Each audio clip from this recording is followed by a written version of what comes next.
La neige tombait sur la vallée de Northpine comme une pluie blanche infinie, recouvrant chaque branche, chaque sentier, chaque infime trace de vie. La forêt tout entière semblait enroulée dans une couverture glacée et muette, pas simplement silencieuse par l'absence de son, mais d'un silence plus profond, comme si quelque chose attendait, tapi sous les nuages épais et le vent qui hurlait entre les pins. Malgré cela, l'unité cynophile poursuivait son entraînement quotidien, avançant pas à pas dans la poudreuse immaculée. Leurs empreintes formaient des lignes droites, régulières, comme des souvenirs qu'on pourrait suivre en remontant le fil du temps. Parmi cette meute de chiens dressés avec une précision militaire, un seul se distinguait sans même chercher à se faire remarquer. Un grand berger allemand, nommé Luc, au pelage gris-blanc dense comme le brouillard d'hiver. Sur le côté gauche de son visage, une cicatrice pâle courait de son œil jusqu'à sa mâchoire, comme une ligne de bataille oubliée qu'aucune parole n'avait jamais vraiment effacée. Ce n'était pas un jeune chien. Luc avait traversé des champs de guerre, des tempêtes, des pertes qu'aucune routine ne saurait effacer. Dans son regard brûlait une intensité rare, un éclat que peu d'humains savaient lire chez les animaux. Un regard qui avait connu la douleur, compris la perte, et qui avait tout de même choisi de rester debout. Laissez un j'aime et partagez vos impressions en commentaire en nous disant de quelle ville vous nous regardez. Maintenant, reprenons notre histoire. Luc n'aboyait presque jamais. Il n'en avait pas besoin. Il menait les autres, non par la force, mais par une forme de calme que rien ne semblait pouvoir briser. Mais ce jour-là, juste au moment où l'équipe approchait d'un virage débouchant sur une large vallée enneigée, Luc s'arrêta net. Aucun ordre, aucun signal, aucun indice visible. Un pas, puis un autre, et son corps se mit à frissonner légèrement, comme traversé par un courant glacé. Ses yeux s'élargirent, fixés sur la lisière de pins où le vent semblait inverser sa course, faisant tourbillonner la neige à rebours. Le dresseur principal, M. Alden, siffla une fois, le signal standard pour regrouper les chiens. Luc ne bougea pas. Un second sifflement, plus sec, plus pressant. Toujours rien. Luc recula d'un demi-pas, puis bondit soudain en direction des bois, déchirant le rideau blanc comme si quelque chose venait de se rompre dans le silence. On oublie souvent ceci. Les chiens ne vivent pas seulement par l'instinct ou l'odorat. Ceux qui ont survécu à la guerre, aux flammes et au sang, portent aussi une mémoire profonde. Une mémoire que les humains ne peuvent atteindre. Et dans ce souffle glacé, à la lisière du monde connu, Luc avait senti quelque chose. Ce n'était ni la trace d'un animal mort, ni l'odeur d'un inconnu. C'était celle du désespoir, faible, lointaine, mais familière. Une odeur que Luc avait perçue la nuit où Ghost avait disparu. Les sifflets redoublèrent dans le vent, les voix crièrent de son nom, mais Luc ne réagissait plus. Ou plutôt, il ne pouvait plus ignorer l'autre appel. Dans les bois, quelque chose était en train de mourir. Et dans l'univers d'un chien qui avait déjà trop perdu, il y avait des sons qu'on ne pouvait ignorer. Alors Luc s'enfonça plus loin, pas par obéissance, pas par réflexe, mais par une sorte d'appel sacré, venu d'un endroit où aucune voix humaine ni aucune goutte de sang ne pouvait masquer la douleur véritable. Ces empreintes dans la neige n'étaient pas simplement des marques, elles étaient les premières lignes d'une histoire encore à écrire. L'histoire d'une âme qui n'avait jamais cessé de chercher une autre vie. Au-dessus, la tempête de neige grondait comme une bête invisible. La forêt de Northpine était devenue un labyrinthe blanc, où les arbres ployaient sous le poids de la neige et où tous les signes de vie disparaissaient en quelques minutes. Et dans cette blancheur apparemment pure, quelque chose de souillé se cachait, quelque chose de brisé, une anomalie que seuls les êtres ayant vécu longtemps, souffert profondément, efflairer la noirceur pouvaient percevoir. Luc, avec sa cicatrice comme une mémoire incrustée dans le plage, s'arrêta de nouveau. Pas à cause d'un ordre, pas par crainte, c'était une rupture nette, une fracture dans la routine, dans la discipline. À cet instant, il ne faisait plus partie de l'unité K9. Il était simplement lui-même, un survivant, un combattant, un être marqué par une guerre qui ne disait plus son nom. Et derrière lui, M. Alden le remarqua immédiatement. Il ne sous-estimait jamais Luc. Pas à cause de ses résultats, mais parce que Luc possédait quelque chose d'ancien, d'indicible, quelque chose de plus profond que l'instinct. Il avait sauvé des vies sans qu'on le lui demande. Il avait refusé d'avancer quand il avait pressenti le danger. Et surtout, il avait un jour quitté la base sans jamais se retourner, la nuit où Ghost avait été arraché à sa vie. Aujourd'hui, Luc recommençait. Il ne fuyait pas. Il ne désobéissait pas. Il suivait une ligne invisible qui semblait le tirer hors du monde. Monsieur Alden siffla 2 notes nettes, l'appel de rappel. Luc ne répondit pas. Un second sifflement, plus long, fut accompagné d'un ordre crié. Certains chiens levèrent la tête, incertains. Et puis, comme une onde traversant la neige, un par un, les autres chiens commencèrent à suivre Luc. Aucun signal, aucune hésitation, aucun bruit. Ils avançaient comme attirés par un battement plus ancien que le langage, une loyauté enracinée dans quelque chose de plus profond que la mémoire. Luc ne courait pas. Il avançait à un rythme régulier, calme mais pesant, comme si chaque pas le tirait vers une certitude. La neige s'écrasait sous lui comme un tapis tissé par le temps. Le vent fouettait ses oreilles, et avec chaque rafale, une nouvelle odeur lui parvenait, faible, flottante. Mais Luc la reconnaissait. Ce n'était pas le sang, ni la peur, ni même la terreur. C'était le souvenir. Chez les humains, la mémoire réside dans l'esprit. Mais chez Luc, la mémoire était une odeur, une sensation qui ne ment jamais. Et ce qu'il suivait maintenant, c'était l'odeur de l'abandon, l'odeur de la nuit où Ghost avait été enchaîné et traîné loin de leur camp de base. Il se souvenait des yeux de Ghost, grands ouverts, non pas suppliants, mais emplis d'une question que personne n'avait voulu poser. Pourquoi moi ? Peut-être qu'aujourd'hui, Luc trouverait enfin une réponse. À plus d'1 kilomètre de la base, dans un ravin où le vent s'engouffrait en bourrasques irrégulières, Luc s'arrêta. Un arbre déraciné, un vieux chêne noirci par le froid, formait une arche naturelle au-dessus d'un repli du terrain. Là, dans cette poche de silence, le monde semblait suspendu. Luc approcha lentement. Ses pattes s'enfonçaient dans la neige lourde, mais son pas restait assuré. L'air était chargé de cette même odeur qu'il avait suivie, de la rouille, de l'huile et quelque chose d'autre, quelque chose de vivant, mais affaibli. Sous l'arbre, dissimulée dans un creux à peine visible, se trouvait une silhouette humaine, petite, recroquevillée, tremblante, une femme, les poignets ensanglantés, une chaînette métallique brisée pendant de son bras. Elle portait une tenue militaire non réglementaire, déchirée par endroits, trop fine pour affronter le froid. Ses lèvres étaient bleues, ses paupières mi-closes, elle respirait encore, mais à peine. Luc ne fit aucun bruit. Il s'approcha simplement, puis s'assit sans cligner des yeux. L'instant était trop fragile pour le rompre. La femme ouvrit un œil. Il était d'un vert pâle, presque translucide, mais au fond de ce regard, un éclat résista à la torpeur. Elle murmura un mot, un nom. Ce n'était ni une prière, ni une demande de secours. C'était un souvenir lancé dans le vide. H. Elle crut un instant que la silhouette du chien n'était qu'une vision, une illusion construite par un esprit en hypothermie. Mais quand Luc s'approcha et posa doucement sa tête sur son genou gelé, elle comprit que ce n'était pas un rêve. Il était bien là. Elle n'était pas seule. Et malgré tout ce que ce programme avait tenté d'effacer en elle, son cœur se rappela ce regard. Cette femme, autrefois appelée Emily Hartley, avait été effacée de tous les registres il y a 5 ans. Officiellement disparue, officieusement transférée au programme Sentinelle Phase 2, une extension ultra secrète du projet Genesis. Elle faisait partie d'un essai clinique classifié, quelque chose qui mêlait neurosciences, résistance aux stimuli de stress extrême et modification comportementale. Sujet 04. Voilà ce qu'elle était devenue. Pas un nom, un numéro. Luc, lui, l'avait connue avant. Bien avant tout cela, quand elle était encore vivante, entière, humaine. Il ne lui restait plus la force de parler. Elle tendit simplement la main, ses doigts tremblants effleurant le poil dense du chien. Une larme roula sur sa joue sans qu'elle ne puisse la sentir. Luc resta là, immobile, veillant sur elle, comme s'il était revenu d'un autre monde uniquement pour ça. Il ne fit aucun mouvement brusque.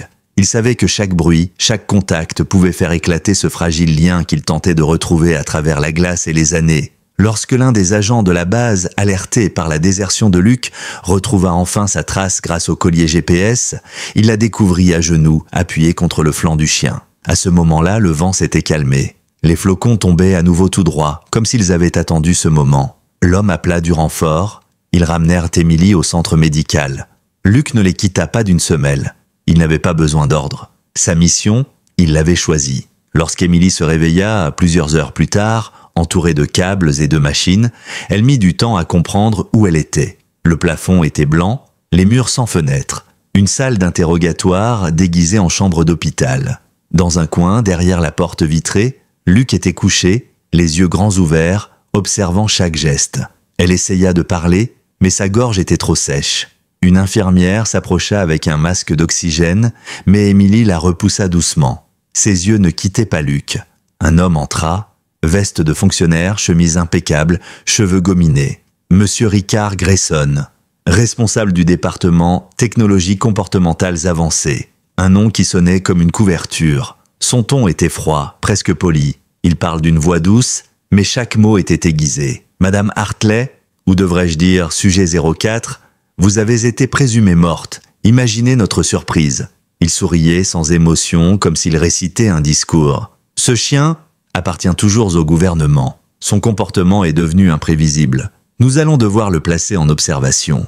Émilie tourna lentement la tête. Elle était faible, mais ses yeux trahissaient autre chose, une lucidité glaciale. Elle murmura, la voix rauque mais ferme, « Touchez-le, et je vous jure que vous ne quitterez pas cette pièce. » Grayson haussa un sourcil. « Toujours aussi dramatique, Émilie. » Il fit un pas vers Luc. Le chien se leva, pas un grondement, juste une posture, droite, absolue, comme un rempart vivant entre Émilie et tout ce qui la menaçait. Grayson recula d'un pas. « Soit, mais sachez que l'unité Echo a été dissoute. Vous n'avez plus de statut, plus de grade, votre dossier est classé au passé. » Émilie ferma les yeux. Elle ne répondit pas. Elle n'avait pas besoin de parler. Le simple fait qu'elle soit encore là, avec Luc à ses côtés, était déjà une forme de réponse. Le genre que Grayson ne comprendrait jamais. Cette nuit-là, dans le silence de la pièce, elle caressa doucement la tête du chien. Puis elle murmura une phrase que seule la neige sembla entendre. « On va devoir les retrouver, tous les deux. » Luc inclina la tête comme s'il comprenait. Car au fond, il avait déjà commencé à les chercher depuis bien longtemps. Le lendemain, Émilie était debout. Pas vraiment en forme, mais debout. Sa main appuyée contre le mur froid du couloir, elle avançait lentement, flanquée de Luc, qui ne la quittait pas d'une semelle. Le centre médical de la base Argonne n'était pas un hôpital, c'était un bâtiment de transition. Entre le soin et l'interrogatoire, entre la survie et l'oubli, des caméras suivaient chacun de ses pas. Des capteurs thermiques mesuraient chaque variation de son rythme cardiaque. Mais Émilie n'en avait plus rien à faire. Elle avait vu bien pire, subi pire, et elle avait compris dès la première heure qu'il ne la laisserait pas partir libre, pas tant qu'elle détiendrait des souvenirs du programme White Amber. Le bâtiment C-27, désaffecté depuis 3 ans, se trouvait à l'est du périmètre sécurisé. C'était là que Luc l'amena sans un mot, sans un ordre. Elle le suivit. C'était un vieux bunker d'entraînement avec des murs recouverts d'un plâtre fissuré et des vitres teintées. À l'intérieur, le silence. Pas celui du sommeil, mais celui qu'on impose après avoir effacé toute trace. Luc gratta doucement l'un des panneaux en bois derrière une armoire renversée. Émilie comprit aussitôt. Elle poussa le meuble, ouvrit la trappe dissimulée et descendit dans la pénombre. Le tunnel souterrain menait à une pièce à moitié inondée, avec des câbles arrachés et un vieux générateur oxydé. Et sur le mur du fond, gravé à la main avec un outil de fortune, un symbole. 2 triangles entrelacés, entourés d'un cercle brisé. Le sigle du projet Genesis, première version. Luc s'assit. Émilie, elle, resta debout, le regard figé. Ce lieu n'était pas juste un souvenir, c'était un tombeau. Elle ferma les yeux et les images revinrent. Ils étaient 6 sujets, enfermés pendant 10 mois, soumis à des tests de privation, de suggestion, de synchronisation avec des canins modifiés. Un seul chien avait survécu, Ghost. Nommé ainsi non pas pour sa capacité à passer inaperçu, mais parce qu'aucun scanner thermique ne captait son empreinte. Ghost était le fruit de croisements génétiques, de manipulations biochimiques et d'un dressage qui frôlait la torture psychologique. Il était censé être le prototype, l'arme vivante. Mais Ghost n'était pas resté longtemps dans le programme. Une nuit, il avait mordu un superviseur au visage avant de disparaître sans laisser de traces. Émilie rouvrit les yeux. Elle regarda Luc. Il attendait. Alors elle parla enfin. « Ghost est encore vivant, n'est-ce pas ?» Luc ne bougea pas. Mais il souffla par le nez, comme un soupir long et chargé. Émilie s'agenouilla. « Tu l'as senti, toi aussi, cette odeur dans la neige ? Ce n'était pas la mienne, c'était la sienne. » Luc posa doucement sa patte sur sa jambe. Elle comprit. Ce n'était pas un souvenir qui l'avait suivi. C'était un appel. Un message silencieux que seuls les chiens comme lui pouvaient capter. Ils passèrent 2 heures dans la pièce souterraine. Émilie reconstitua les bouts de mémoire qu'elle avait tenté d'oublier. Le masque noir qu'on lui plaçait sur les yeux. Les ondes sonores diffusées en continu. La voix synthétique qui répétait « Sujet 04, synchronisez-vous ». Et puis de l'image de Ghost, jeune, effrayé, attaché, les yeux injectés de sang, mais refusant de se soumettre. Ce chien avait été brisé, reconstruit, puis rejeté. Sauf que Ghost n'était pas mort. Il avait juste été déplacé, quelque part où il ne restait plus rien de lui, à part peut-être ce qui le liait encore à Luke. Ils quittèrent le bâtiment au crépuscule. Emily, les traits étirés, mais plus décidée que jamais. Elle savait que Grayson la surveillait. Il voulait savoir ce qu'elle savait, ce qu'elle avait retrouvé. Mais il ne pouvait pas l'arrêter sans risquer d'exposer lui aussi le cœur du projet. White Amber était officiellement détruit, effacé, oublié. Pourtant, Ghost était vivant. Et ça, c'était la preuve que tout n'avait pas été enterré. Cette nuit-là, Emily rédigea une lettre. Pas pour l'état-major, pas pour Grayson, pour quelqu'un de plus haut. Une femme qu'elle connaissait à peine, mais dont le nom suffisait à faire trembler tous les échelons intermédiaires, Général Nora Ellington, l'une des rares à avoir critiqué le programme Genesis à voix haute avant d'être mise en retraite anticipée. Elle envoya la lettre via une ancienne ligne chiffrée que seuls les vétérans de l'opération Night Prism connaissaient encore. Un dernier espoir. À peine 2 heures plus tard, un hélicoptère non identifié atterrit sur la zone de secours. 2 silhouettes en descendirent, un homme et une femme en civil. Ils ne parlèrent à personne, ne montrèrent aucun badge, se rendirent directement à la chambre d'Emily, et là, sans un mot, lui tendirent une enveloppe scellée. À l'intérieur, une photo, une prise aérienne d'un ancien centre de recherche désaffecté dans les montagnes de White Hollow. Mais au bas de l'image, un détail, flou mais net, un chien, aux yeux brillants dans l'infrarouge, identifié comme Ghost. Il était vivant. Et il les attendait. Emily regarda Luke. Il s'était déjà redressé, comme s'il avait lu la photo à travers elle. Il savait. Ce n'était plus une mission. C'était un retour. Et cette fois, il ne partirait pas seul. Les premières lueurs du jour filtraient à travers la verrière blindée du hangar 17B. Lorsque le plan d'exfiltration fut mis en place.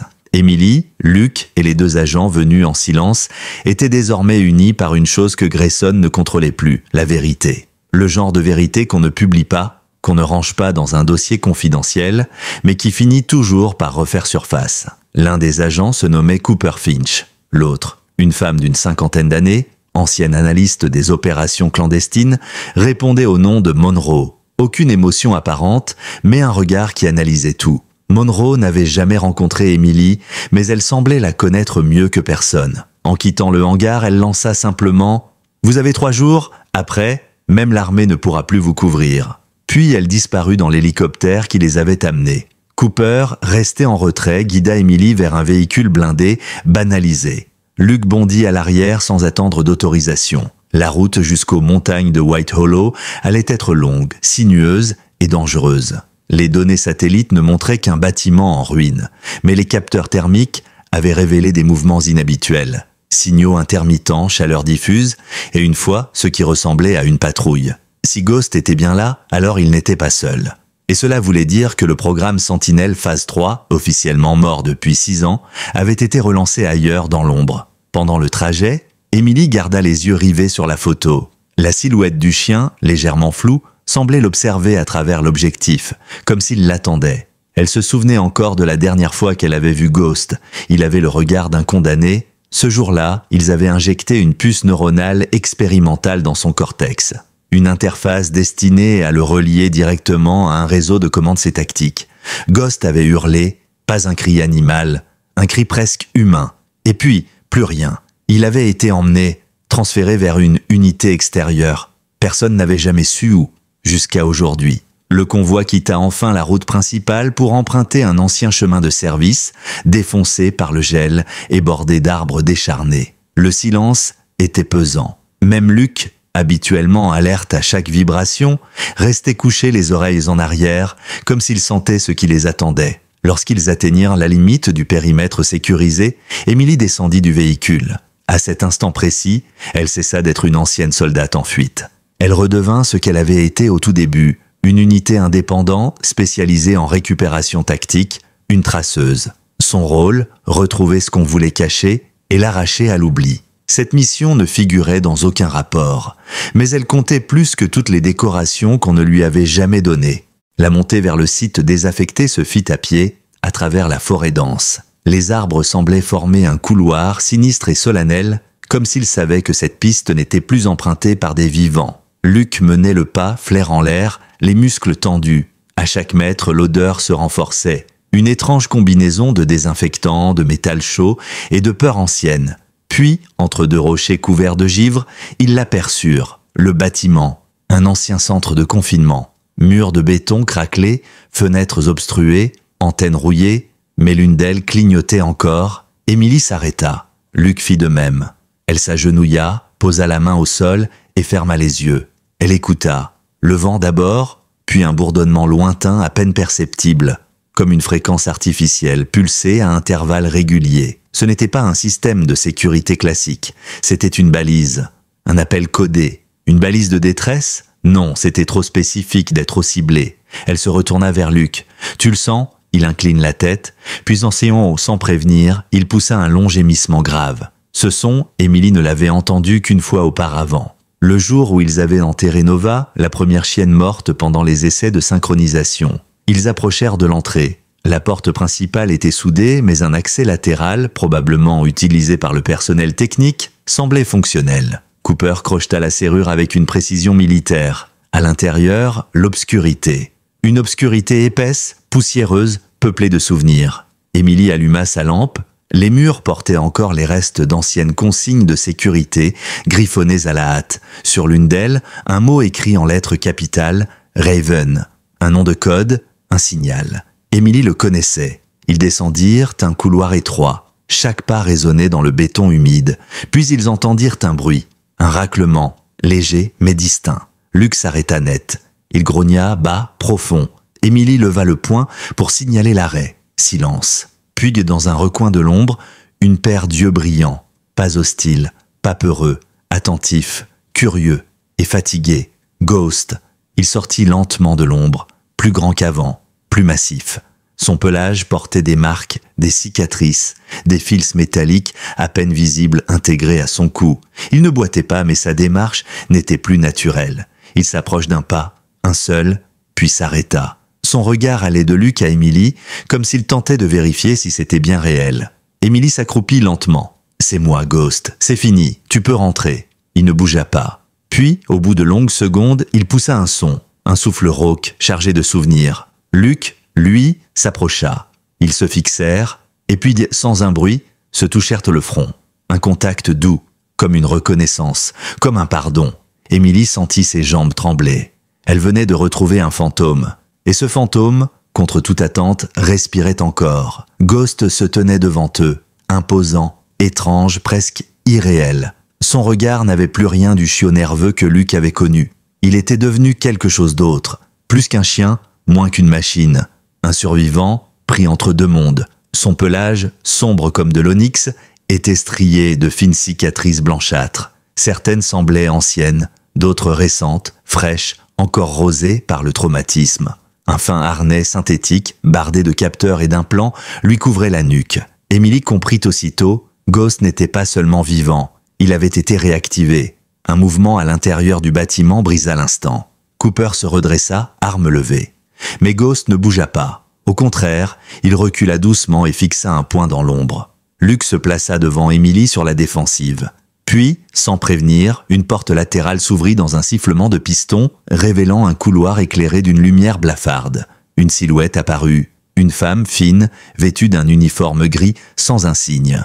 Elle tenait une tablette, mais son regard n'était pas celui d'une scientifique. Il était vide, résigné. Elle s'arrêta à quelques mètres. « Vous ne devriez pas être là. » Sa voix était douce, presque triste. « Ce lieu n'est pas ce que vous croyez. » Émilie s'avança, les mains en évidence. « Je m'appelle Emilia Carson, je cherche des réponses. Ghost n'était pas censé survivre, ni ce centre. » La femme soupira. Elle leva lentement la tablette, afficha une série de fichiers, puis l'attendit. « Il n'a pas seulement survécu, il a évolué. C'est le dernier actif du programme Némésis. » Émilie fronça les sourcils. « Je croyais que Némésis avait été fermé. »« Il l'a été, » répondit la femme, « mais certaines expériences refusent de mourir. » Les données défilaient sous ses yeux. Fréquence cérébrale, protocole de conditionnement, synchronisation entre canins et opérateurs humains via interface neuronale. Émilie eut la nausée. Elle connaissait ces schémas. Elle les avait vécus, mais ce qu'elle lisait là allait bien au-delà. On avait couplé Ghost à une IA tactique installée dans une enclave sécurisée à l'intérieur même de son cerveau. Il n'agissait plus uniquement par instinct ou par dressage. Il obéissait à une logique calculée, froide, optimisée pour la guerre. Elle releva les yeux. « Pourquoi le garder ici? Pourquoi maintenant ?» La femme hésita, puis lâcha dans un souffle. « Parce qu'il est le seul à connaître l'emplacement du centre Origine. » Ce nom frappa Emily comme une décharge. Origine, le site originel, là où Genesis avait commencé, bien avant que l'armée ne l'officialise. Un laboratoire enfoui dans les montagnes, jamais localisé, jamais cartographié, un mythe jusqu'à aujourd'hui. Ghost se tourna lentement vers le couloir, puis s'arrêta. Il attendait, il voulait qu'on le suive. Emily comprit, il ne les avait pas attaqués. Il les avait guidés ici. Il voulait leur montrer quelque chose.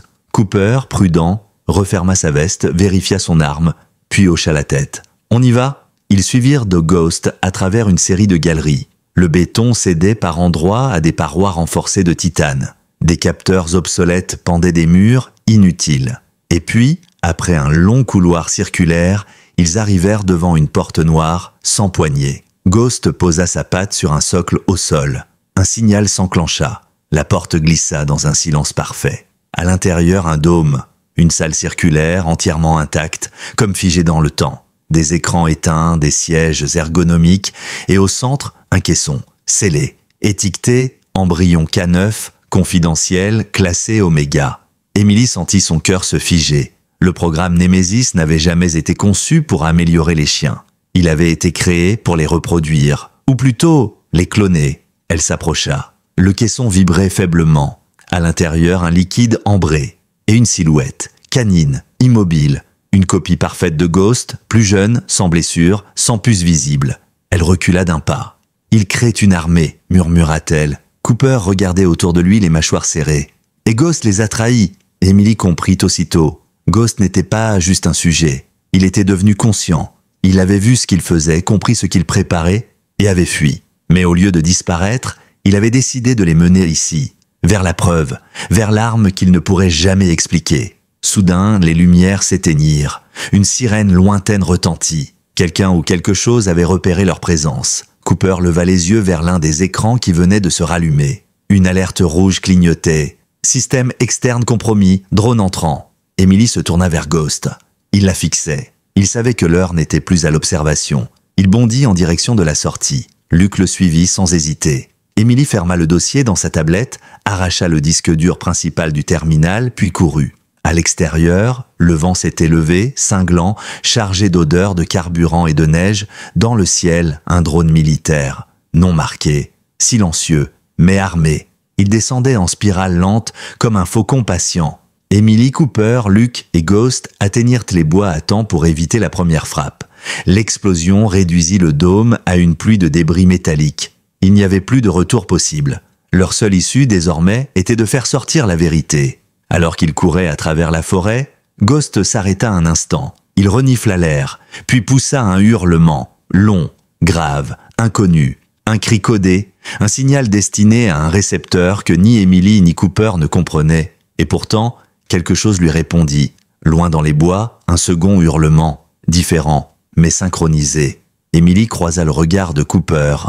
Il n'était pas seul. Le hurlement venu des bois fit frissonner l'air. Ce n'était pas un écho.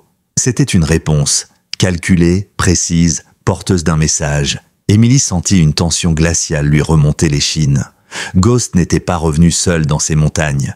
Quelque chose, ou quelqu'un, partageait encore ce code oublié, cette fréquence primitive entre les survivants du programme. Cooper leva son arme, tentant de percer la nuit de son regard, mais Ghost n'était pas inquiet. Au contraire, il se détendit, tourna la tête vers Emily et s'assit presque paisiblement. Comme s'il attendait, et ce qu'il attendait arriva. Une silhouette sortit lentement des sous-bois à une 50aine de mètres, suivie de 2 chiens. Des bergers belges aux pattes puissantes, aux yeux d'un gris clair presque irréel.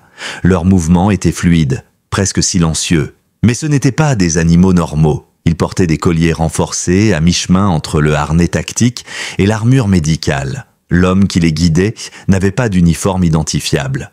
Un manteau noir usé, une barbe grise mal taillée et dans les yeux, le genre de cicatrice qu'aucune opération ne guérit. Il leva une main, paume vers le ciel, un signe de paix. Puis il parla « Je m'appelle Red, on vous attendait ». Emily s'avança de quelques pas méfiante. « Qui est on ?» Red sourit à peine. « Les oubliés, ceux qu'on a abandonnés quand le programme a changé de nom. Quand Genesis est devenu Amber, quand Amber est devenu Nemesis. et qu'ils ont décidé qu'on était plus utile. Il désigna les chiens près de lui. Voici Patch et Silva. Ils étaient dans la même cohorte que Ghost, mais ils n'ont jamais été envoyés sur le terrain. Ils étaient trop instables, selon les protocoles. Moi, je suis juste un ancien dresseur, devenu déchet classifié. Luke s'approcha lentement des nouveaux venus, renifla l'air autour de Patch, puis autour de Silva. Aucun grognement, aucun signe d'agressivité. Seulement cette tension animale d'une reconnaissance ancienne. Emily comprit. Ce n'était pas un hasard si Ghost les avait menés ici. Ce n'était pas juste une mission de retour, c'était une tentative de rassemblement, de réunification. Ils ne voulaient pas seulement fuir. Ils voulaient sauver ce qu'il restait de ceux qu'on avait modifiés, testés, puis oubliés. Red les invita à le suivre. Ils quittèrent la zone détruite et pénétrèrent de plus profondément dans les montagnes. À travers des chemins dissimulés sous les feuillages, ils atteignirent une vieille station de surveillance météo, désaffectée depuis 2013. Mais derrière ses panneaux solaires brisés et ses murs tagués, elle abritait un sanctuaire, une salle souterraine aménagée avec des lits pour chiens, des équipements médicaux récupérés et surtout des données, des disques durs, des dossiers papier, des échantillons cryogéniques. Red et quelques anciens employés du programme avaient tout récupéré avant que les autorités ne puissent effacer les traces. Ils savaient que tôt ou tard, quelqu'un viendrait, quelqu'un comme Emily. Elle passa des heures à explorer ses archives. Elle y retrouva des images d'elle-même, bien plus jeune, attachée à un électrocardiogramme, testant la synchronisation avec un jeune Ghost. Elle vit aussi les rapports qu'elle n'avait jamais pu lire. Des évaluations psychologiques, des protocoles de substitution neuronale, des projets classés de fusion sensorielle, et au milieu de tout cela, un nom, celui du véritable créateur de Ghost, celui que même Grayson n'osait pas nommer, Dr Elijah Voss, un scientifique radié, porté disparu après une enquête du Sénat, mais dont les recherches avaient nourri tous les programmes suivants. Voss est vivant, dit Red, en déposant un vieux badge d'accès devant elle. Et il continue. Mais cette fois, il n'a plus besoin du financement militaire. Il a des investisseurs privés, des gens prêts à tout pour contrôler des chiens capables de lire les émotions humaines, d'anticiper les mouvements ennemis, d'exécuter sans jamais désobéir. Emily serra les dents. Et Ghost? Il les a trahis. Il s'est échappé? Pourquoi revenir ici? Red haussa les épaules. Peut-être pour que tu le retrouves. Peut-être parce qu'il savait que tu étais la seule encore capable de dire non à ce système. Ou peut-être parce qu'il veut finir ce qu'ils ont commencé. Ce soir-là, autour d'un feu dans la salle de repos, les chiens reposaient côte à côte, fatigués mais vigilants. Emily restait assise, le regard vide. Cooper nettoyait son arme. Red dessinait à la craie un ancien schéma tactique sur le sol. L'implant central de contrôle neuronal. « Tu veux le désactiver ?» demanda Emily. Red hocha la tête. C'est le seul moyen de rendre à Ghost sa liberté complète. Mais ce sera risqué. Une surcharge du cortex, un rejet immunitaire, et il pourrait mourir. Silence. Puis Ghost se leva, s'approcha, et posa doucement sa tête sur les genoux d'Emily. Elle comprit. Il avait choisi. Il était prêt. Le lendemain matin, l'opération débuta. La lumière blafarde des néons alimentés par une batterie de fortune éclairait faiblement la table d'opération improvisée. Emily observait Red préparer les instruments avec un calme presque cérémoniel. Patch et Silva, les deux chiens rescapés, étaient postés près de l'entrée du bunker, veillant en silence. Luke, lui, restait allongé non loin de Ghost, ses yeux ne le quittant pas une seule seconde. Ghost, allongé sur la table, était parfaitement immobile, pas sous sédatif, simplement prêt. Comme s'il avait compris que cette étape, aussi risquée soit-elle, était nécessaire pour se libérer de ce qui restait de ces chaînes invisibles. Cooper, bras croisés, observait la scène sans dire un mot. Il savait que ce qu'il s'apprêtait à faire allait bien au-delà d'un acte chirurgical. C'était un acte de rébellion, de désobéissance morale contre une machine institutionnelle qui, pendant des années, avait transformé des êtres vivants en outils de combat. Red approcha la nuque de Ghost. Juste sous la base du crâne, entre deux vertèbres cervicales, une minuscule excroissance métallique affleurait à la surface de la peau. L'interface neuronale, le nœud tactique, comme il l'appelait dans les documents internes. C'était là que résidait le pont entre la volonté de Ghost et les ordres injectés par voie distante. Red inséra une fine sonde connectée à un boîtier de diagnostic. Sur l'écran, un schéma tridimensionnel du cerveau du chien s'afficha. Pulsation, niveau d'activité, point de contrôle. Emily détourna brièvement le regard, incapable de soutenir la vision de ce qui avait été fait à lui, à eux. Elle se souvint de la première fois qu'elle avait tenu Ghost dans ses bras, encore chiot, un pelage noir ébouriffé, un regard curieux. Elle n'avait jamais imaginé qu'il finirait transformé en sentinelle hybride, un module d'engagement adaptatif selon les rapports. Mais maintenant, elle avait une chance de lui redonner ce qu'on lui avait volé, sa liberté. Red saisit une micro-pince et commença à isoler les connecteurs. Chaque geste était mesuré, précis, presque sacré. Cooper murmurait les données techniques à voix basse, surveillant la température, la pression artérielle, les fluctuations électriques. Puis, d'un coup, une alarme retentit sur le boîtier. Sur l'écran, une activité cérébrale s'affolait. Ghost, pourtant inconscient, se mit à trembler. Des spasmes courts, irréguliers. Emily s'approcha, posa sa main sur lui. « Tu n'es pas seul, reste avec nous. » Red fronça les sourcils. La puce tente de rétablir la connexion. Quelqu'un de l'extérieur essaie de reprendre le contrôle. Emily ne perdit pas une seconde. Elle arracha l'antenne externe du boîtier, coupant toute liaison.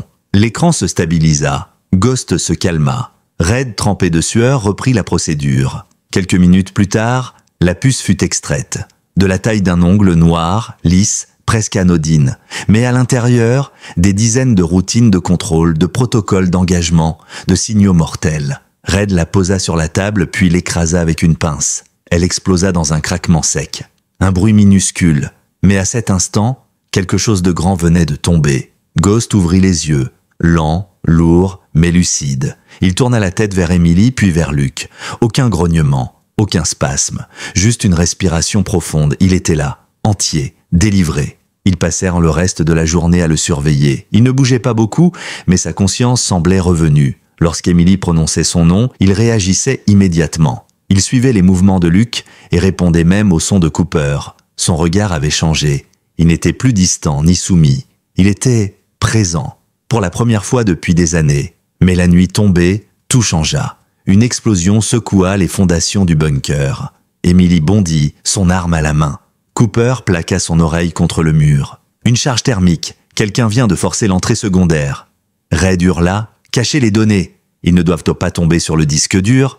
Il courut vers un compartiment caché sous le sol. Emily attrapa le sac contenant les dossiers papier et Luke se plaça immédiatement devant Ghost, encore faible. Patch et Silva s'étaient déjà mis en position près de l'accès, prêts à se battre s'il le fallait. Les secondes s'étiraient, puis des pas, lents, lourds, des bottes, pas des soldats ordinaires, des mercenaires, des professionnels. Ce n'était pas l'armée, c'était privé, payé, et là pour une seule raison, effacer toute trace de l'opération. Emily le comprit immédiatement. Ils n'étaient plus dans une mission de récupération. Ils étaient devenus des cibles. Le premier homme apparut dans l'encadrement du couloir, armure noire, casque à visière opaque. Il levait son fusil, sans sommation. Emily tira la première. 2 balles, une au torse, l'autre à la cuisse. Il tomba sans un cri. D'autres suivirent. Une fusillade éclata dans les couloirs. Le sol tremblait, la poussière retombait par plaques, chaque impact résonnait comme un tambour de guerre. Cooper couvrait l'entrée. Red, blessé au bras, lançait des grenades fumigènes pour gagner du temps. Patch bondit sur un assaillant, le plaqua au sol avec une férocité qui n'avait rien d'un simple dressage. Emily saisit Ghost, le hissa sur ses épaules. Il était lourd, mais elle avait connu pire. Elle courut jusqu'à la sortie secondaire, là où Red avait indiqué une issue de secours vers une vieille galerie minière. Luke suivait, le regard vigilant. À l'arrière, Cooper tenait encore la position, refusant de reculer tant qu'il n'était pas passé. Lorsqu'ils atteignirent le tunnel, Emily se retourna une dernière fois. Red, les mains en sang, la regardait. « Va, sors-le d'ici !» Elle hocha la tête, puis sans un mot, elle s'engouffra dans la pénombre, emportant avec elle Ghost, Luke, et la seule chance qu'ils avaient d'arrêter ce qui se préparait dans l'ombre. Le tunnel s'étirait sur des centaines de mètres, sombre, irrégulier, creusé à la main des décennies plus tôt par des mineurs oubliés. Emily avançait avec peine, Ghost sur les épaules, le souffle court. Chaque pas résonnait dans la roche comme un coup de glas. Derrière elle, Luke fermait la marche, oreilles dressées, le regard alerte. Cooper les rejoignit à mi-parcours, couvert de suie et de sang, mais debout. Il referma les sas derrière lui, y plaqua une charge explosive et activa le minuteur. « S'ils nous suivent ici, ils ne passeront pas. » Emily lui lança un regard lourd de gratitude. Ils n'avaient pas gagné, pas encore, mais ils étaient vivants. Et surtout, Ghost était vivant. Ils émergèrent quelques heures plus tard à flanc de montagne, à proximité d'un vieux relais radio abandonné. L'aube commençait à percer les cimes, déposant une lumière orangée sur les nuages bas. Le froid les saisit immédiatement, mais l'air libre avait un goût de victoire. Une camionnette de raid les attendait là, sous une bâche déchirée, moteur intact. Emily installa Ghost à l'arrière, le couvrit d'une couverture thermique. Il respirait doucement, les yeux mi-clos, mais conscient. Luke se blottit contre lui, pas pour se réchauffer, pour veiller. Cooper prit le volant. Emily, sur le siège passager, entra les coordonnées du refuge vers lequel Red les avait orientés. Une ancienne base de surveillance, cachée dans une forêt protégée au nord de Coldwell Ridge, transformée en clinique clandestine pour vétérans et chiens de combat. Là-bas, un contact de Red nommé Dr Laurel Keegan, ancien chirurgien militaire radié pour avoir dénoncé des expérimentations illégales, pourrait les aider à stabiliser Ghost. La route était longue. 3 heures à travers des sentiers de gravier, des forêts denses et des barrages non officiels. Cooper roulait sans dire un mot. Emily lisait encore et encore les fichiers récupérés dans le bunker. Plus elle avançait, plus le tableau se précisait. Le projet Nemesis n'avait jamais eu pour but de créer des chiens plus obéissants. Il avait été conçu pour externaliser la guerre. Utiliser des créatures modifiées comme relais d'attaque autonomes, interconnectées via une IA centrale appelée Ether. Et Ghost était le prototype alpha, le seul à avoir survécu à l'intégration totale. Mais Ghost avait résisté. L'intelligence artificielle s'était détachée. Au lieu d'être contrôlé, il s'était libéré. Il avait vu l'horreur de ce qu'on faisait à ses semblables. Il avait échappé à la destruction et maintenant il avait fait le choix de revenir, de se battre à sa manière. Emily comprit que leur combat n'était plus une simple fuite, c'était une déclaration. Et ce qu'elle tenait dans sa main, ce disque dur noirci et fissuré, n'était pas juste un artefact. C'était une bombe à retardement capable d'exposer tout un réseau. Ils arrivèrent au refuge vers midi. Le site ressemblait à une serre désaffectée, à moitié dissimulée sous la végétation. Mais à l'intérieur, une organisation chirurgicale. Des couloirs propres, des salles de soins, des panneaux d'isolation phonique, une douzaine d'anciens soldats et techniciens, tous en retrait du monde mais encore mobilisés. Le docteur Keegan les accueillit en blouse, les yeux rougis par le stress, mais le geste sûr. « Amenez-le ici !» Salle 3, Ghost fut immédiatement pris en charge, perfusé, scanné, stabilisé. Emily n'eut même pas besoin de parler. Le docteur connaissait déjà la nature des implants. Il en avait retiré 5 similaires ces derniers mois. « Ce qu'ils font dépasse l'entendement, dit-il pendant qu'il préparait les antidouleurs. J'ai vu des chiens qui pleuraient pendant leur sommeil, qui se levaient en hurlant à des signaux qu'ils étaient les seuls à percevoir. » Il marqua une pause, puis ajouta, le regard lourd, « Ghost est différent. Il a conscience. Pas juste une mémoire ou un instinct, il a choisi. » Pendant 2 jours, ils restèrent au refuge. Emily récupérait lentement. Cooper s'occupait de la maintenance du véhicule. Luke et Ghost reprenaient des forces ensemble, couchés l'un contre l'autre en silence. Mais une idée ne quittait pas l'esprit d'Emily. S'ils s'étaient fait repérer à Coldwell Ridge, combien de temps leur restait-il avant que la prochaine frappe ne tombe ici aussi? Il fallait aller plus loin, exposer ce qu'ils savaient. Mais à qui? Les autorités étaient compromises. Les militaires, trop risqués.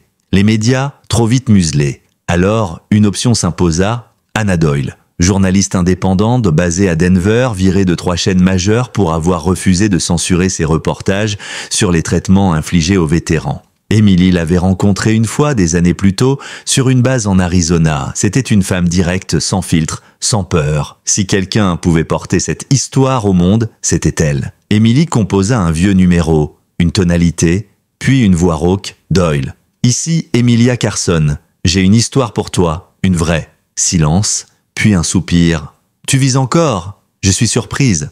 J'ai des documents, des vidéos, des preuves, et un chien qui peut tout confirmer. » Un rire bref. « Dis-moi où.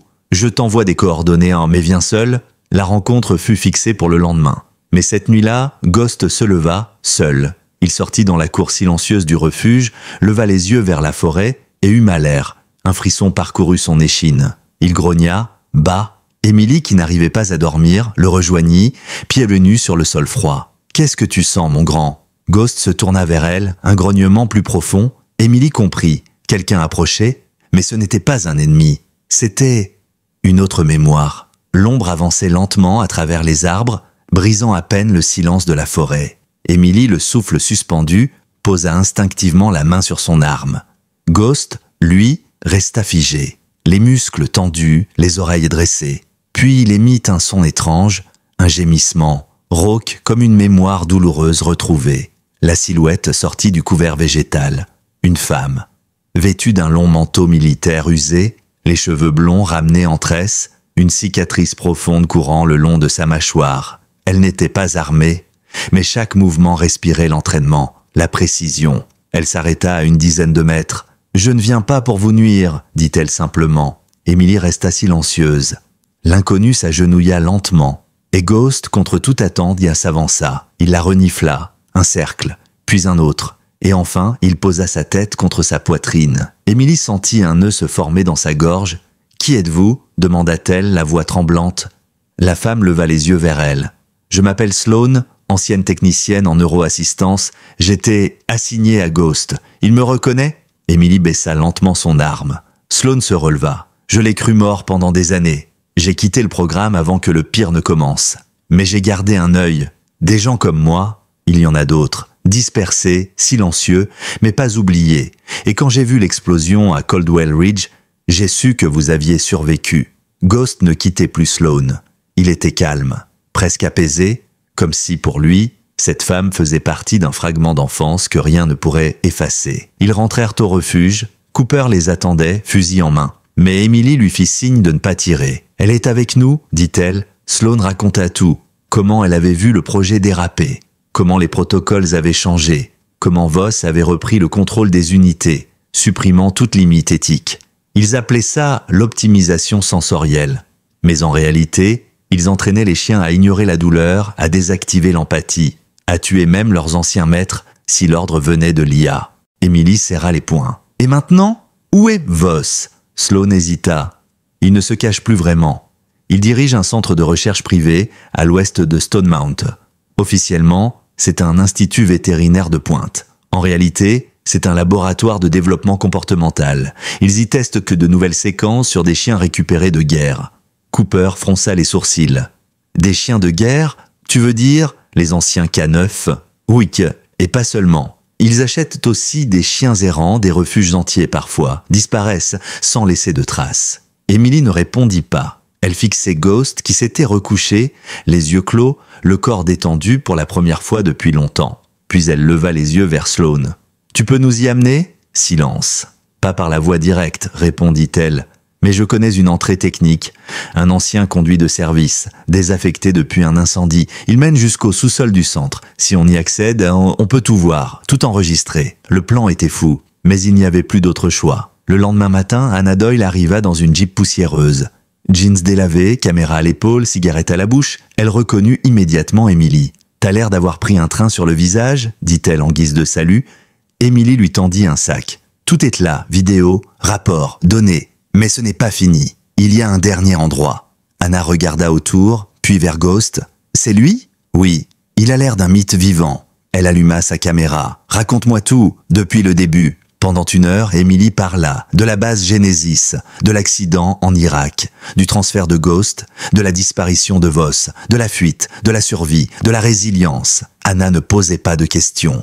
Elle enregistrait chaque mot, chaque silence. Quand ce fut terminé, elle éteignit la caméra. « Tu sais que si je publie ça, ma tête sera mise à prix dans 3 États ?» Emily hocha la tête. « Et si tu ne le fais pas, combien d'autres vont finir comme Ghost ?» Anna sourit. « Alors allons jusqu'au bout. » Ils partirent cette nuit-là. Direction Stonemount. 5 heures de route. Emily, Cooper, Sloane, Anna et Ghost. Luke les suivait toujours, sans jamais s'éloigner. Le refuge restait sous la protection de 2 anciens rangers contactés par le docteur Keegan. En chemin, Sloane révéla les derniers détails. Le centre était surveillé par des drones internes, mais la nuit, l'angle mort d'un des générateurs créait une ouverture de 6 minutes dans les scanners thermiques. « C'est tout ce qu'on a, dit-elle. 6 minutes pour entrer, après on est repéré. » Emily regarda le miroir du rétro. Ghost dormait profondément, la tête posée sur les pattes. « Alors on fera ça vite, dit-elle. Ce n'était plus une fuite, c'était un assaut. » La camionnette s'arrêta à 1 kilomètre au nord de l'enceinte. Emily, Cooper, Sloane, Anna, Ghost et Luke descendirent dans le silence. Il faisait nuit noire, mais le ciel était dégagé et la lune éclairait les collines avec une précision presque cruelle. Le centre de recherche se découpait à l'horizon. Un complexe sobre, camouflé sous des hangars agricoles, flanqué de tours de ventilation et de silos désaffectés. En surface, rien de suspect. Mais en sous-sol, un monde que personne ne voulait imaginer. Ils avancèrent à travers les hautes herbes, contournant un champ abandonné où d'anciennes barrières électriques gisaient au sol. Sloan guida le groupe jusqu'à une trappe dissimulée sous une dalle couverte de mousse. Ici, le conduit descend jusqu'au niveau de stockage. L'ascenseur ne fonctionne plus, mais il y a un escalier de secours. Cooper ouvrit la trappe avec précaution. Une odeur métallique s'en échappa. Pas de rouille, de désinfectant, de chlore. Emily se pencha, braquant sa lampe torche. Le vide semblait sans fond. Un à un, ils descendirent. Au bout de 15 mètres, ils atteignirent un couloir étroit en béton brut, partiellement éclairé par des néons clignotants. Les murs étaient marqués de codes logistiques. Bloc C2, zone vétérinaire, poste 17. Aucun nom, aucune indication humaine. Ils avançaient en silence, leur pas résonnant à peine. À chaque intersection, Sloan guidait sans hésitation. Elle connaissait ce lieu par cœur, c'est elle qui l'avait cartographié des années plus tôt. Ils atteignirent une porte blindée secondaire laissée entr'ouverte, comme si quelqu'un volontairement l'avait oubliée. Derrière, un laboratoire, vide, ordonné, trop propre. Anna installa sa caméra dans un coin en mode passif. Emily s'approcha de l'une des cages vitrées, vide. Mais les murs étaient griffés, longuement, comme si quelque chose avait cherché à s'échapper. Sloan pointa du doigt une série de fioles sur une étagère, neurostimulants, conçus pour renforcer l'hostilité face à des stimuli choisis, couplés à des projections auditives. C'est comme si on les dressait à haïr des fréquences spécifiques. Emily murmura, il crée des armes sensibles. Mais la voix de Cooper la coupa net. Derrière la vitre, regarde! Ils se tournèrent d'un bloc. Au fond du couloir, une baie vitrée séparait le laboratoire d'une grande salle d'observation. Et dans cette pièce, des cages, des dizaines, alignées, rangées. Et dans chaque cage, un chien. Des bergers allemands, des malinois, des chiens de refuge, tous assis, parfaitement immobiles, les yeux rivés sur le mur, comme hypnotisés. Une lumière clignotante les baignait par cycles réguliers. Aucune réaction, même lorsque Luke se mit à gémir. Sloan chuchota, « Ils ont franchi une nouvelle étape. Ce ne sont plus des chiens dressés, ce sont des récepteurs, prêts à l'activation. » Emily sentit son sang se glacer. Elle s'approcha d'un terminal, éteint. Cooper réussit à le forcer en reliant une batterie portative à l'alimentation. L'écran s'alluma. Un tableau de commande apparut. Projet Légion, statut en veille. En dessous, une série de vidéos de tests. Ils virent des simulations. Des chiens obéissant à des ordres vocaux préenregistrés, déclenchant des attaques sur des mannequins, traversant le feu, ignorant les hurlements de douleur de leurs congénères. Puis une vidéo s'afficha, une silhouette familière. Ghost, attaché le corps tremblant, luttant contre un stimulus auditif. Puis, ses yeux devinrent yeux vides. Il chargea un mannequin et s'arrêta, à quelques centimètres. Il n'avait pas obéi. La vidéo s'arrêta sur un mot « défectueux ». Emily ferma les yeux. La rage montait. Soudain, des pas, lents, cadencés. Un ascenseur venait de s'ouvrir à l'étage au-dessus. Cooper éteignit l'écran d'un geste. Anna ramassa la caméra. Sloan les guida vers un placard technique. Là, rapide. Ils se faufilèrent à l'intérieur, comprimés les uns contre les autres. Ghost et Luke restèrent pas bien parfaitement silencieux. Emily observait à travers une fente. Un homme entra dans le laboratoire. Crâne rasé, costume gris. Il s'approche du terminal, tapa un code. Une voix synthétique répondit. Séquence 4 activée, de préparation des unités Légion. Il sourit, puis se tourna et fixa la vitre. Emily se raidit. Son regard n'était pas vide. Il savait qu'il était observé. « Bienvenue, dit-il à voix haute. Je savais que vous finiriez par venir. » Sloan blêmit. « C'est lui, c'est Voss. » Le silence devint lourd. Puis il ajouta, presque doucement. « Ghost, si tu m'entends, sache que je ne t'en veux pas. Tu n'étais qu'un brouillon, une tentative. Ce que j'ai maintenant est qu'à bien plus abouti. » Il se retourna et disparut dans le couloir. Un verrou métallique se verrouilla derrière lui. Emily sortit du placard. « On ne peut pas partir, pas sans eux. » Elle désignait les chiens. Cooper hésita. « On n'a pas le matériel, ni les transporteurs. » Sloan répondit. « Ils sont tous sous contrôle. Mais si on coupe l'émetteur central, ils pourraient reprendre conscience.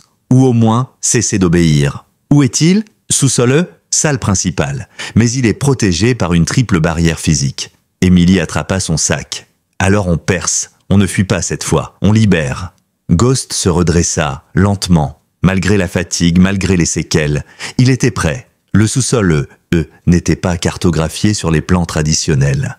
Même les anciens employés de l'Institut n'y avaient jamais mis les pieds. Sloan guidait à l'instinct à travers des conduits de ventilation, des escaliers de secours, des passerelles techniques suspendues au-dessus de cuves obscures. Le silence régnait, mais une vibration subtile parcourait les murs comme un cœur mécanique battant sous terre. Emily avançait en tête, Ghost à ses côtés, Cooper en couverture, Anna à l'arrière avec Luke. Tous savaient qu'une fois la barrière franchie, il n'y aurait pas de retour. Ils arrivèrent devant une double porte blindée, marquée du code, Ethercore, en dessous, une simple inscription, Unité centrale de synchronisation. Sloan examina le terminal, verrouillage à 3 niveaux, biométrie, séquence temporelle et code vocal. Elle sortit un petit appareil de son sac. J'ai conservé un échantillon audio de Voss, ça peut marcher. Cooper plaça des charges thermiques sur les charnières. Emily prit position, prêt à entrer dès que ça saute. Le compte à rebours s'enclencha. 10 secondes, 5. Une lumière rouge. Puis, boum! La porte céda dans un souffle sourd. Derrière, un amphithéâtre circulaire. Froid, métallique. Des dizaines de câbles descendaient du plafond vers une console centrale entourée de serveurs pulsants. Et au cœur de la pièce, une sphère noire, suspendue par des bras mécaniques, Ether, l'IA, la matrice. Sloan courut jusqu'à la console. « Il me faut 1 minute pour lancer le code de purge. » Emily scanna la salle. Aucun garde, mais un bourdonnement s'amplifiait. Une alerte interne venait d'être déclenchée. « Fais vite !» Ghost, lui, fixait la sphère. Son poil se hérissait. Un grondement sourd montait de sa gorge. Soudain, les haut-parleurs crachèrent une voix synthétique. Présence non autorisée, contamination détectée, protocole de confinement activé. Et les issues se scellèrent. La pièce devint un piège. Des jets de gaz s'échappèrent des grilles au sol. Emily sortit un masque. Elle en passa un à Sloan, un autre à Hannah. Cooper lança le dernier à Ghost, un prototype adapté qu'il fixa d'un mouvement entraîné. Il avait été formé à ce genre de scénario. Luke, plus petit, se colla à Anna sous sa veste. Mais Ether n'avait pas dit son dernier mot. La sphère s'ouvrit lentement, révélant un noyau lumineux traversé de faisceaux rouges. Et dans la salle d'observation en hauteur, Voss apparut. Derrière une vitre par balle, sourire aux lèvres, il parlait à travers l'IA. « Tu crois que tu peux désactiver ce que tu ne comprends pas, Emily ? Chaque battement de ton cœur est déjà enregistré ici. Et Ghost, il est toujours connecté. Même s'il résiste, je peux le rappeler. » Il pressa un bouton. Ghost poussa un hurlement. Il tomba au sol, secoué de spasmes. Ses yeux roulèrent en arrière. Emily courut vers lui, le tenant dans ses bras. « Non, reste avec moi. Ghost, écoute-moi. Tu es plus fort que ça. Tu m'entends ?» Cooper braqua son arme vers la vitre. Voss le salua d'un geste moqueur. « Vous ne comprenez toujours pas ? Vous n'êtes pas là pour désactiver Ether. Vous êtes là pour l'activer à grande échelle. » Mais Sloan avait déjà lancé une contre-mesure. « Je l'ai verrouillé. Si on coupe maintenant l'alimentation manuelle, tout s'effondre. Plus de synchronisation, plus de contrôle. » Emily se leva. « Dis-moi où ?» Sloan montra une console secondaire à droite. « Le noyau, il faut l'éteindre physiquement. » Emily courut, Cooper la suivit. Ils atteignirent la console, déclenchèrent le déverrouillage. Mais l'un des bras robotiques se mit en mouvement. Voss, de sa cabine, lança une nouvelle séquence. Phase finale engagée. Activation globale des unités Légion dans 3, 2... Un hurlement coupa tout. Pas Ghost. Luke. Le petit chien se jeta contre la vitre, ses pattes tremblantes, ses yeux fixés sur Voss. Et comme s'il l'avait déclenché par instinct, une onde de choc invisible se répandit dans la pièce. Les écrans clignotèrent. Ether bégaya. Puis, tout se figea. Ghost se redressa. Les spasmes s'étaient arrêtés. Ses yeux retrouvèrent leur éclat. Il grogna, puis bondit, vers la sphère. Emily cria « Non, attends !» Mais c'était trop tard. Ghost planta ses crocs dans les câbles principaux, les arrachant d'un coup de tête. Une gerbe d'étincelles jaillit. La lumière vacilla. Ether hurla dans un grésillement. Puis, le noir, silence. Emily courut. Ghost était au sol, immobile. Elle le prit dans ses bras. « Non, non, non, reste avec moi s'il te plaît. » Anna s'agenouilla. Il respire, faiblement. Sloan vérifia les constantes. Il a coupé l'unité centrale. L'intelligence artificielle est morte. Il l'a fait. Mais Voss avait disparu. La cabine d'observation était vide. Ils sortirent de la salle, le cœur lourd. Des alarmes retentissaient dans tout le complexe. Des cages s'ouvraient. Des chiens, confus, hébétés, s'échappaient dans les couloirs. Certains reconnurent Ghost. Ils s'approchèrent lentement, se couchèrent de près de lui, une meute silencieuse, une famille retrouvée. Ils marchèrent des heures à travers les couloirs éventrés du centre, escortés par une douzaine de chiens libérés, encore sous le choc mais curieusement alignés dans un calme presque solennel. Ghost, affaibli, était porté par Cooper sur une civière improvisée faite d'un manteau et de câbles récupérés. Luke trottinait à côté, jetant des regards vigilants dans chaque coin. Emily, elle, n'avait qu'un objectif, sortir, vivre, pour raconter, pour dénoncer. Ils atteignirent enfin la sortie de secours, là où l'herbe haute reprenait ses droits sur le béton fissuré. L'air du dehors frappa leur visage comme une délivrance. Le soleil se levait à peine, rouge et timide sur l'horizon. La lumière du matin éclairait le pelage des chiens comme une armure silencieuse. Ils étaient vivants et libres. Le groupe retourna au refuge de Ridge Hollow. Là-bas, le docteur Keegan les attendait, les yeux rougis par l'inquiétude. Lorsque Cooper déposa Ghost sur la table d'examen, elle ne dit rien. Elle se contenta de poser une main sur son flanc et de murmurer « Tu as tenu, mon vieux !» Il ouvrit un œil, puis deux, et poussa un souffle rauque. Émilie tomba à genoux. Elle n'avait pas pleuré jusque-là, mais cette respiration-là, elle la libéra. Les jours suivants furent d'eau floue. Anna diffusa ses premières images, les réseaux explosèrent. D'abord traitées comme des rumeurs, ces vidéos furent corroborées par d'anciens employés, puis des vétérans, puis des archives militaires fuitées. Le nom de Voss devint synonyme de scandale. Les projets classifiés furent mis sous enquête. Un mandat international fut lancé. Mais lui, introuvable, volatilisé. Les chiens, eux, restèrent au refuge. Du moins ceux qui avaient survécu au conditionnement. Certains étaient trop abîmés pour revenir à une vie normale. D'autres, étonnamment, retrouvèrent une forme de paix. Ghost, après plusieurs semaines de repos, recommença à marcher, lentement, boitillant, mais lucide. Il n'obéissait plus à rien d'autre qu'à sa propre volonté. Emily resta près de lui chaque jour. À l'aube, il se promenait sur le sentier derrière la colline, là où la forêt s'ouvre sur le lac. Il posait parfois sa tête contre son épaule. Elle lui racontait ce qu'elle n'avait jamais osé dire. « Tu m'as sauvé, Ghost. Pas seulement là-bas, mais ici aussi. Tu m'as rappelé qui j'étais, ce que je valais. » Luke devint une sorte de mascotte du refuge. Son lien avec Ghost était unique. Ils dormaient côte à côte, mangeaient ensemble, jouaient dans la cour. Les visiteurs étaient toujours fascinés par ce duo improbable, le vétéran endurci et le petit survivant au cœur gigantesque. Anna proposa de tourner un documentaire complet. Emily refusa d'abord, puis accepta, à une condition, que les noms des chiens ne soient pas changés. Ils méritent donc qu'on se souvienne d'eux comme ils sont, pas comme des produits, pas comme des armes. Le film sortit sous le titre « Echo K9 ». Il fut vu par des millions. Les dons affluèrent. Des vétérinaires, des bénévoles, d'anciens maîtres chiens vinrent prêter main forte. Le refuge devint un sanctuaire. Un jour, un courrier arriva, une lettre manuscrite, sans signature, à l'intérieur, une photo, Voss, dans un désert. Barbe grise, lunettes de soleil, un chien en laisse. Le message disait simplement « Il y aura d'autres projets, mais je vous vois, continuez à veiller ». Emily brûla la lettre et décida de créer une unité, officielle cette fois, indépendante, composée de vétérans, de spécialistes du comportement animal et d'anciens chiens de guerre réhabilités. Une équipe de terrain, un réseau de veille, baptisé en l'honneur de ceux qui avaient ouvert la voie, Echo One. Ghost devint leur emblème, et Emily, leur capitaine. La dernière scène du film montre Ghost assis sur une colline, regardant le soleil se coucher sur la vallée. À ses côtés, Emily, Luke et une dizaine de chiens. En arrière-plan, le drapeau d'Echo One flotte doucement au vent. Aucun mot n'est prononcé, mais tout est dit.